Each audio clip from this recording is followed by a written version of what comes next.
Ready? Quiet on the set. This is Joe D. Raw.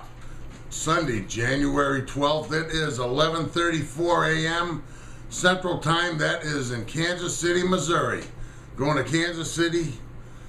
Get me one. Give me all them little girls. I got 3 of them anyway. Oh, How's this, Daddy? don't be talking. Quiet on the set. Can't you hear me? Cadillac Joe D here. The weather's beautiful. It's nice and sunny out. When I need you, I'll call you. Go. Is this good, Daddy? That's fine. You look fine. Everybody in the world will see you in a minute here. Today in history. Don't be making no noise. They can hear you. Today in history, folks. Let's go back a ways. 49 BC, before Christ, Julius Caesar crosses the Rubicon River and wages war. Rome against Gaul. The gall of him to do that. 1773, the first public museum in America was established. Guess where? Charleston, South Carolina, of all places. Not that it shouldn't be, but just to show you, East Coast is old time. First museum ever established. You know, we talk about Wi-Fi and wireless and all that stuff. 1908 was the first wireless message sent. It went from the Eiffel Tower in Paris. Oui, oui. You like that? Okay. Now, let's see here. 1915, U.S. House of Representatives rejects a proposal to give women the right to vote. I don't know what happened there, but 1932, a very short period of time later, Hattie Caraway became the first woman elected to the U.S. Senate. So I guess things progressed quickly at that point. U.S. President Roosevelt creates the National War Labor Board in 1942 on today. 1945, the World War II Soviet forces begin the offense against coming in from Eastern Europe against the Germans. So, beginning of the end. Well, it was more than the beginning of the end. We're starting to put the nail in Hitler's coffin at that point. 1955, one of my favorites of all time. Quit making noise. I said quiet on the set, right? These kids don't understand any of this movie talk. Rod Serling, one of my all-time favorites, had his first show. It was a TV production called Patterns. I've never actually seen it, but I'm going to research that. And then in the late 50s, obviously, the Twilight Zone came on, and rest is history. We love that stuff. 1966, LBJ does a State of the Union and says that we should stay in South Vietnam until communist aggression there was ended. Well, about 8 years later, Nixon finally pulled out. Never worked. Total waste of money, lives, time, resources, lives. It's not funny. Okay, it was a bad thing. People still suffer from that to this day, and there's probably still soldiers over there, if they're still alive, prisoners. It's a very bad thing. Batman debuted on ABC TV today. Batman and Robin. I used to love that show. 1967, Dragnet returns to NBC after being off the network schedule for 8 years. Back when NBC used to report on things that were reality, Huntley and Brinkley and so forth, but we won't go there. 1971, All in the Family debuts. Archie Bunker. I know Carol O'Connor was quite a liberal, and he's making fun of the conservative Archie Bunker, but the fact is, I'm probably a hell of a lot more like Archie Bunker than Carol O'Connor any day of the week. Yasser Arafat, 1973, re-elected to the Palestine Liberation Organization. Space Shuttle Columbia blasts off with a crew, including the first Hispanic.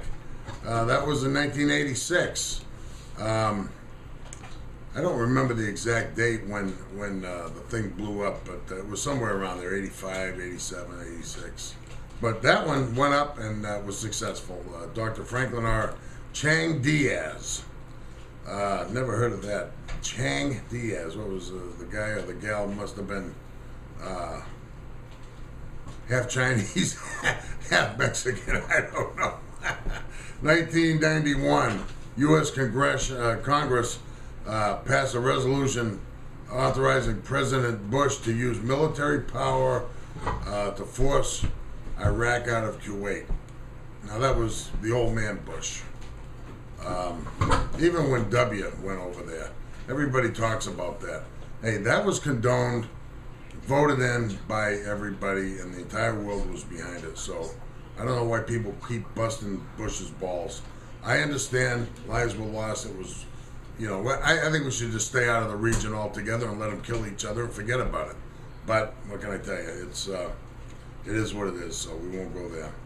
Tyson Foods pleads guilty to bribing former Agriculture Secretary Mike Espy with $12,000. That 12 grand bribe cost them a fine of $6 million. I don't eat their food. They torture the chickens. It's terrible.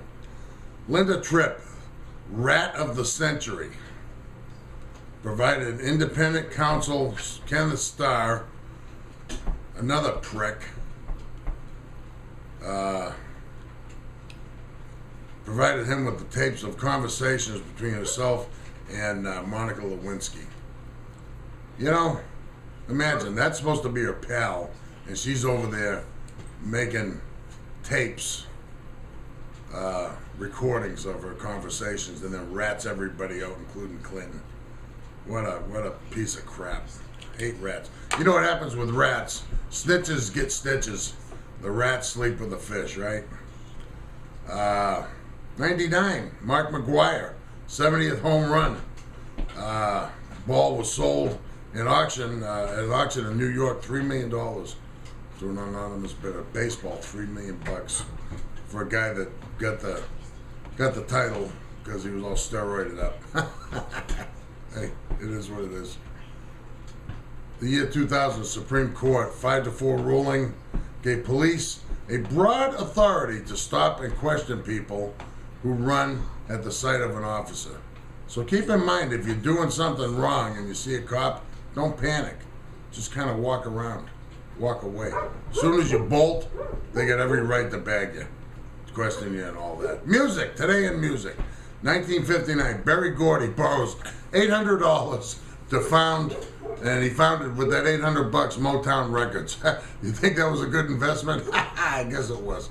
1963, Bob Dylan performs a radio play for the BBC in London. The play was called A Madhouse of Castle Street. The Madhouse of Castle Street. And what did he play? A folk singer. Hullabaloo premieres on NBC, 1965. The Supremes appear in an episode of Tarzan in 1968, and they play a group of nuns, the Supremes. Yeah. 1981, the Recording Industry Association of America donated Bob Dylan's Blonde on Blonde Kiss Alive, and Nevermind the Bullocks, Here's the Sex Pistols, Here's the Sex Pistols, to the Library of Congress. 1984, Motley Crue opens its first U.S. tour at Madison Square Garden. The rest is history after that. 85, after a record 24 weeks as the #1 album in the nation, Prince slips to #2 with Purple Rain. What do you think replaced him? The Boss, baby. Bruce Springsteen, Born in the USA. Knocked that little guy right off the pedestal there. 1991, Johnny Paycheck was released from Ohio prison after serving 2 years and a 7-year sentence for a barroom shooting. Johnny Paycheck. Take this job and shove it, baby. So he was in the can for a couple of years in Ohio after a rumble. Before leaving office, the governor, Richard Celeste, commuted Paycheck's sentence. So before he bailed, he got Paycheck out. So, and then whether anybody liked it or not, he was gone. So what are they going to do to him? Birthdays, Tex Ritter, 1905. Ray Price, great singer, 1926, just recently passed, I believe. Tim Horton. Now, Tim Horton People around the Ohio area, over in that region, the Mid-America, Central, so towards Ohio, the Great Lakes region up in that area. That name rings a bell for coffee shops. Well, the guy, Tim Horton, that opened those coffee shops actually was a famous Canadian hockey star. And he took his money and invested and opened these shops. So he was one of the guys that took the money, didn't figure the fame would last forever, and made a good investment. And hey, we're still drinking the coffee to this day. Pretty good. I'd say they're up there with Dunkin' Donuts, to be honest with you. I go to them when I'm in that area of the country as well. Joe Frazier, former champ, 1944. Rush Limbaugh, all of the liberals' favorite. Rush Limbaugh, 1951. The guy's going to be around a long time, everybody. So if you don't like him, you better learn to love him, because he's going to keep torturing you. Ricky Van Shelton, 1952. Howard Stern, the next Vice President of the United States, 1954. And Kirstie Alley, 1955. Still a beautiful woman, no doubt, at 59 years old. Miscellaneous items.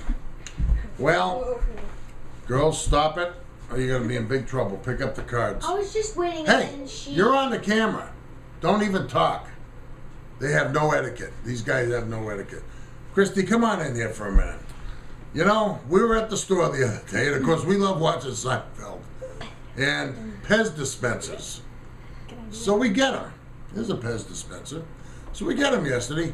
We had this thing on Seinfeld, and it's a long time thing. So I said, I'm going to do a little research on the Pez dispenser. Those things have been around since 1927. Of course, they used to be made in the United States. Now the dispenser's made in China or wherever, so, that kind of sucks. Pez fancies themselves as a candy company. The country of origin is Vienna, Austria, where Pez comes from. It's a United States company now, but 3 billion candy bricks, the little bricks Pez are consumed each year in the U.S. alone. 3 billion of them little things. Pez. Did you have these as a kid? Yet, with all the technology of today, they still haven't figured out how to conveniently load them. It's still a pain in the ass. Lucy, quiet down. She's outside. Now, tell us about the soccer game yesterday. Well, there were boys, and they were hard, and... It was hard playing against the boys. We did anticipate victory, yet we fell a little short. Would you say that was a valiant effort on the part of the Roadrunners? Yes. Good. I do. Okay, thank you for the interview. You're now excused. Go away. My little champions. Huh? To explain what? And what do I want you to explain?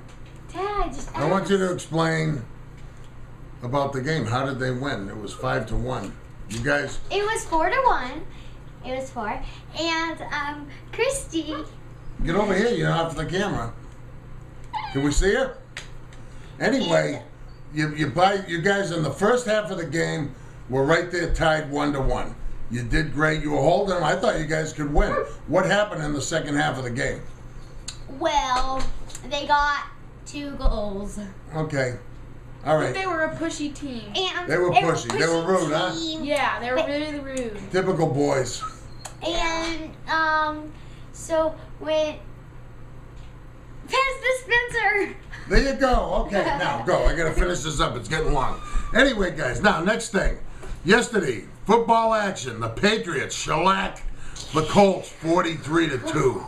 43-22, excuse me. So, good for the Patriots, bad for the Colts. Go home, go back to Lucas Stadium, put some Lucas oil on your salad, and enjoy the games today. Seattle beats New Orleans 23-15. So my old pal Charlie Brechtel is bumming, and my pal Denise Hughes from Southern California from Jim's Machine is stoked. So That's all good. She's up there, I think, in Vegas watching the games. Today, 49ers against the Panthers and Denver against the Chargers. So we'll see what happens and see who the Patriots are going to beat next. Now, the next item and the last item, today on this date in Madison Square Garden, the WWF, that's Worldwide Wrestling Federation, had a card there. Dominic DeNucci from Pittsburgh, Pennsylvania. He's the trainer of Mick Foley, Mankind, whatever you want to call him, Cactus Jack. Friends of Bruno Sammartino. He beat Bugsy McGraw, who was a wacky, crazy guy. Ivan Putski, the Polish Power, beats the Crusher, Jerry Blackwell. Kevin Sullivan, he was in a prelim match against a guy by the name of Frank Monty and came to a draw. Well, believe me, a few years down the road, Kevin Sullivan's the headliner, and Booker and Frank Monty wouldn't have stood a chance later on down the road. Get that thing out of here. These weekend shows are going to be tough, guys. Pat Barrett against Pete Sanchez went to a draw.